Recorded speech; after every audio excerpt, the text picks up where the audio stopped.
Many people in this room can tell you that they would have never thought there would be a black president. You can remember where you were when you got the news that it was official that he got elected, right? And then you probably made time in your day to watch the inauguration. So for me, I went a little bit past watching the inauguration. I took a road trip to go to DC. Me and 2 friends, we jump in a car. In my clothes, I literally packed nothing, not even a toothbrush, because in our young minds, we're gonna go there and we're gonna see it and then we're gonna come back. And so as we began to drive up there, it was snowing and none of us at the time had experienced snow, right? Because remember, I'm from Philadelphia where it snows religiously, but I wasn't old enough to drive when I lived in Philadelphia. So I had never driven in snow, they had never driven in snow. We all just winging it, because when you're young, you think you're invincible. So we're driving, and I was in the passenger seat, the front passenger seat at the time, and I literally woke up to the car spinning like this. And so I just braced onto everything, like, I'm thinking it's about to be over. So we spun out into the grass, and my friend, he was too afraid to drive. And again, this is going to lead to somewhere. So I jumped in the driver's seat, and he jumps in the passenger seat. We still got our friend in the back seat, we're driving. And we go to a gas station, get back on the highway, and I must have shifted, did something, I don't know, but we started spinning again. And this time, it didn't end the same way. It's not like anything you see in movies. It's not like where everyone yells or, put your hands up. No. It was literally just deathly silent. It's just like, you see this car, and at a certain point you realize it's not going to stop and you're going to get hit. Now, I was driving at the time, and the car pushed the door in such that the door was in the driver's seat with me, right?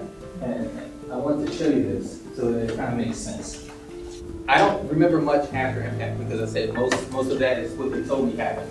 But what I do remember, as I was going in and out of consciousness, is there was one thing echoing in my mind, and that was there was so much more I wanted to do. There was so much more. That was a thought. It was only one thought, and there was so much more I wanted to do. And the reason I share that with you is because if you've ever been in a situation like this, where you don't think you're going to make it, you have an epiphany that the things that you think matter right now, none of it matters. None of it matters. The house you live in, the car you drive, the job you have, the status, the title, none of that matters. At that point, none of that matters. And so I have found since that point that the only thing that really matters is what you leave behind. It's my understanding that there have been other people who said that, hey, this is what we want to do in your neighborhood. To me, community development begins with questions, not with any type of plans, and this is what we're going to do. We have land in Marion Homes, we have construction plans, but those construction plans mean nothing if you don't give us your feedback on what you want to see in your community. I would like to develop multifamily units there because the land is already zoned for it. We don't have to go and get an approval from the commission to rezone it for multifamily. Augusta as a whole doesn't have enough multifamily.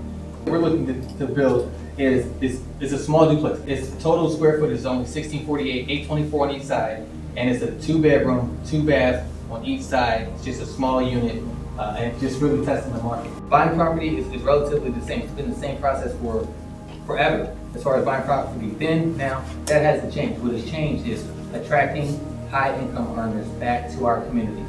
When they do surveys on where we're going to put the next mall, where we're going to put the next grocery store, where we're going to put the next, they're going to pull those surveys first. And if you're not in an area where there are enough high income earners, they say, well, where are the high income earners? And that's where they set up shop. The bond that you all have that's unlike anywhere else is that you have history together, right? If you live in a neighborhood because you can afford it, your income status can change. If you live in a neighborhood because, for whatever reason, most of the other reasons that bonds a community, these newer communities, are things that can change. The thing that Marion Homes has that no one else has is history. What we're looking to do is bring it back to that point in time.